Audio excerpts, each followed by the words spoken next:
ay kasama ko pa sa Senate of the Philippines.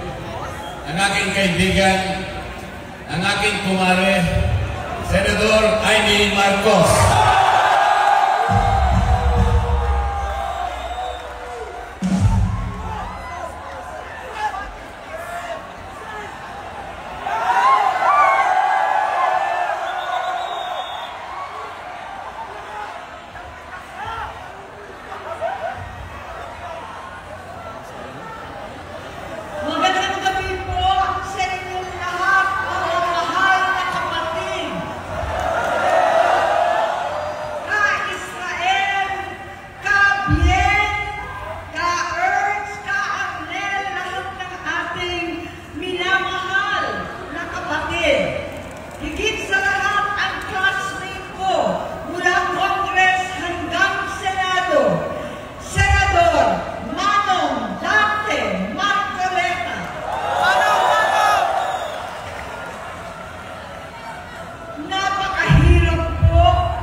Hindi dahil ako'y natatakot sa inyo, kundi dahil nalulungkot po ako.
Mandaluyong.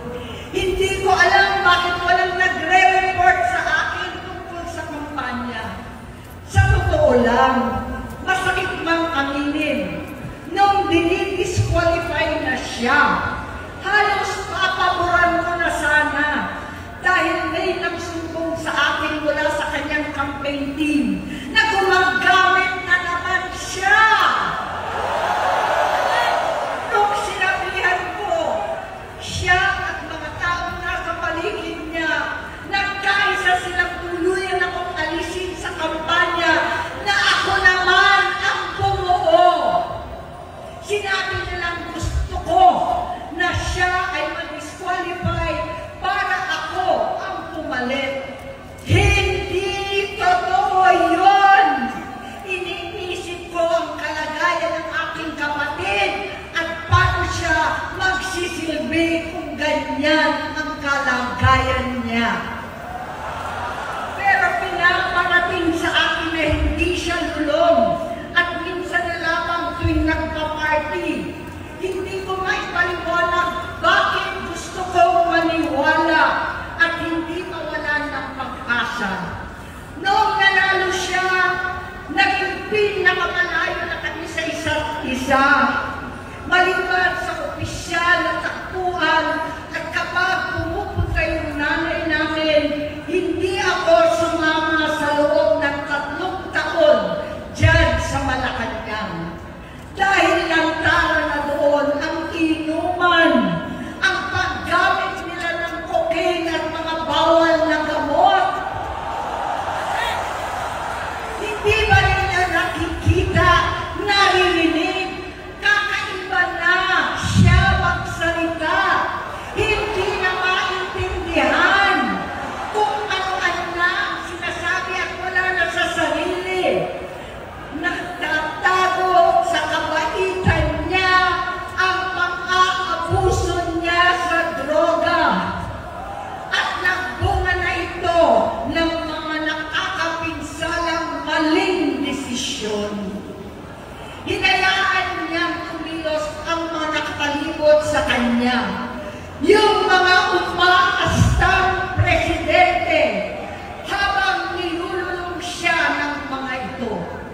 Hindi na kami nagkausap. Sa harap ng publiko, pinipilit kong magmukha kaming maayos. Pero wala na kaming koneksyon. Hindi ko hinihiling na maunawaan ninyo ako, lahat kayo. Sa palagay ko, ang makakaunawa lamang sa akin ay ang mga pamilya may pinagdaanan sa adiksyon, sa inom, sa sugal, sa alak, sa bisyo, higit sa lahat, sa droga. Pagkat hindi ko siya nakakasama kung aking loob na ipasok sa institusyon, ipagamot, iparihab ko na yan. Pero tuwing maghaharap kami noon, hindi kaya ng aking kalooban na gawin yon. Tuwing magsasabi siya sa akin na magbabago na siya, hindi ko siya kayang iniisin. Hindi ko kayang ipagkait sa kanya magkakataon at pagbabakasakali, umaasa ako at laging nananalangin na sana, oo nga, nagbago na siya. Hanggang dumating ang 2024 at 2025, yung bisyo niya na ang dahilan ng pagbahak ng korupsyon, kawalang direksyon, at maling-maling mga desisyon. Walang accountability, wala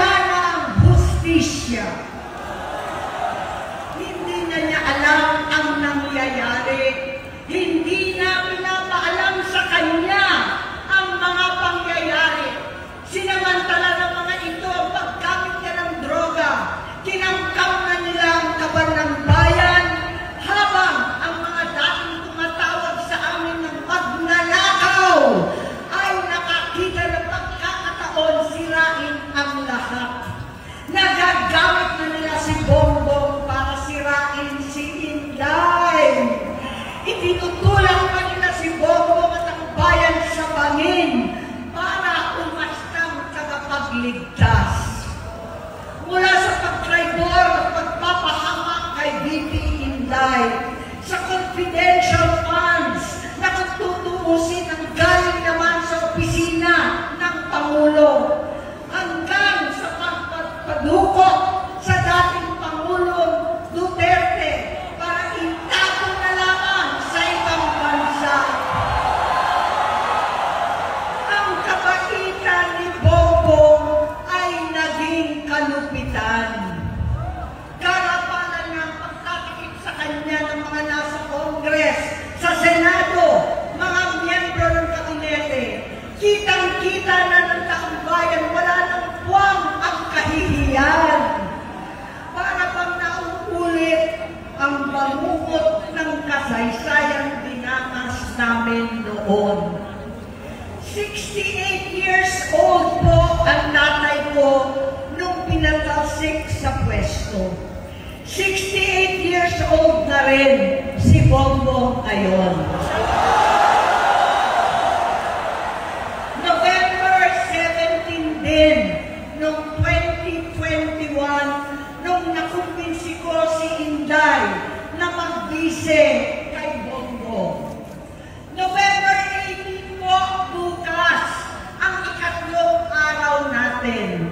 Siyam na taon na nakakaraan, saktong November 18 pa talaga, na pinatiting ni Pangulong Duterte ang tatay ko sa libingan ng mga bayani.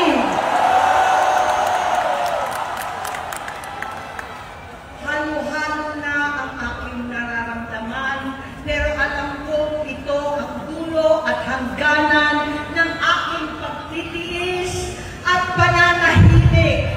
Hindi na tayo mananahimik! Dahil nalaman ko pati ang mga anak niya ay nagdodroga na. Pinasusuklaman ko pa ang pag-alok ng mag-inang si Sandro ng droga ang aking mga anak at iba pang mga kamag-anak. Yan ang hindi ko na mapapalampas. Sa loob ng halos 4 na dekada, wala akong ibang pinangarap kundi maipakita sa sambayanan na hindi kami masamang tao. Hindi masama ang pamilya Marcos. Gusto kong ibangon ang dangal ng aking ama. Sa pamamagitan ng nagpagtatrabaho para sa bayan, sinikap kong maging mabuting gobernador, tinakawan, senador. Hindi ako halos nagpapahinga para makapag-iwan sana ng legasiya na kapag sinabing Marcos, nabawi na namin ang tingin sa nakaraan. Ngunit sa kagustuhan kong maging responsableng anak, matupad ang pangako ko sa aking ama, nabigo akong maging mabuting kapatid. Naging mahina ako kay Bongbong. Sa kapulisan at sundalo, sa lahat ng mga leader at tagapagpatupad ng batas, siya ang Pangulo natin ngayon. Sinabi ko kung anong kalagayan niya ngayon. Tulungan niyo akong mapabuti ang kanyang kalagayan. Tulungan niyo akong matulungan siya. Hindi niya ako kalaban. Ang kalaban niya ay ang sarili niya. At nadadamay ang bansa sa laban na yan. Bilang senador at lingkod bayan, batid ko ang mga problema at gaya ng bayan, alam ko rin ano ang solusyon. Sa pagkakawatak-watak, patuloy na pamumulitika, pagnanasa sa kapangyarihan ng mga talunan naman, kaguluhan sa Mindanao, alanganing giyera sa China at Estados Unidos,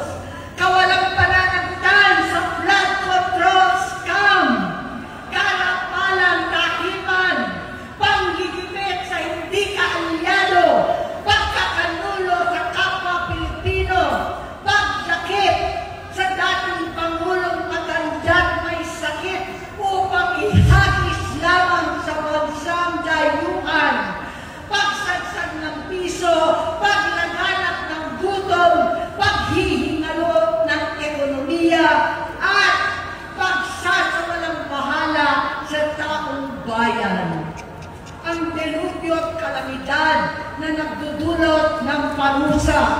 Ang korupsyon na nauwi sa kawalan ng tiwala at hustisya sa Pilipinas, sa kanyang pamahalaan, lahat ng yan ay masusolusyonan kung ikaw, aking kapatid, magsaayos ng iyong sariling kalusugan.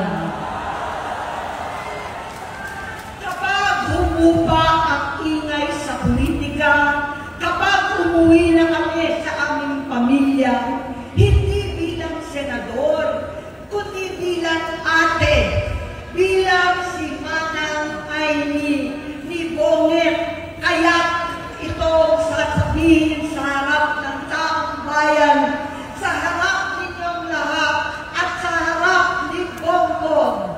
Bonget, magtatatlong taon na tayong hindi nakakausap. 3 taon ko nang sinusubukan muli na ako'y pakinggan. Siguro ngayon ay makakarating ng buo ang gusto kong sabihin. Walang mababawasan, hindi madadagdagan. Bongbong, nag-aalala sa'yo si Manang. Tuwing nakikita kita sa TV, gusto kitang puntahan. Napakalaki ng pinagbago mo. Itsura, pagsasalita, takbo ng pag-isip. Minsan, napapatanong ako sa sarili ko, ikaw pa ba yan? Si Bongbong ba talaga yung nakikita ko? Pero ako, aling ko, ako pa rin ito. Ako pa rin ang ate mo na tumayong ama't ina sa inyo sa ibang bansa. Ang kasama nyo sa sumubok na sanglain lahat ng sakit para sa iyo. Ang kapatid mo na hindi mo kailangan hingan ng tawad dahil agad ka nang iniintindi at tatanggapin dahil mahal kita. Nasa Bagong Tipan, kay Lucas, Kapitulo 17, versikulo 3 hanggang 4. Kung magkasala ang iyong kapatid, sawayin mo siya.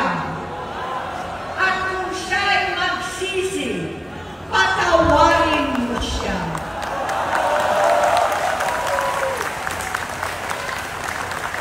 Tama na, ading ko. Tapusin mo na ang paghihirap mo at ng bayan. Gaya nung umalis tayo sa palasyo, kaya mo pa rin hawakan ang iyong kamay, huwag kang matakot. Malaki na ang dulot sa iyo ng droga. Sinisisi ko ang sarili ko dahil hindi ako nakinig sa mga sumbong. Hindi ako nakialam. Hindi ako maniwala. Pero hindi pa huli ang lahat. Tama na, ading ko. Magpahinga na tayo. Umuwi na tayo. Magpagamot, magpagaling at nangangako ako. Hindi ako malilingan, hindi ako magkukulang. Lahat ng kasama mo ngayon, hindi natin kasama sa pinakamadilim na bahagi ng buhay natin. Kasama mo sila ngayon dahil nasa taas ka pa. Ako at ang ating mga tunay na kapatid dito sa Luneta ang kasama mo kahit magdilim ulit ang lahat.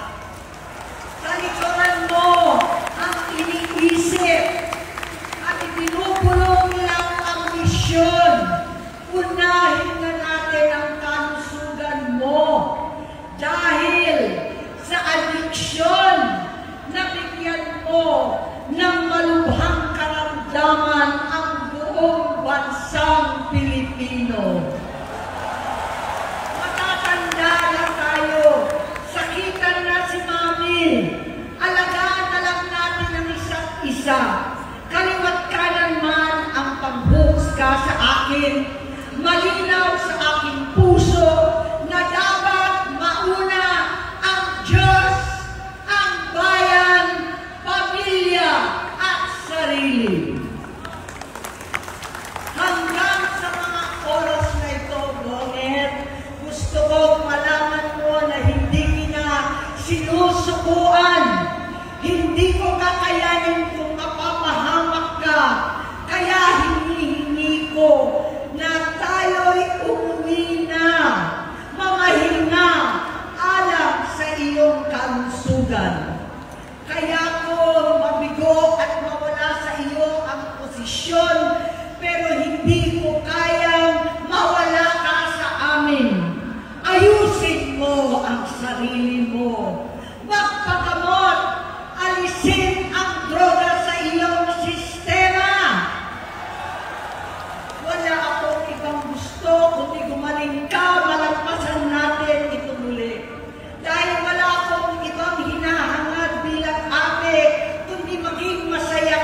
tabi.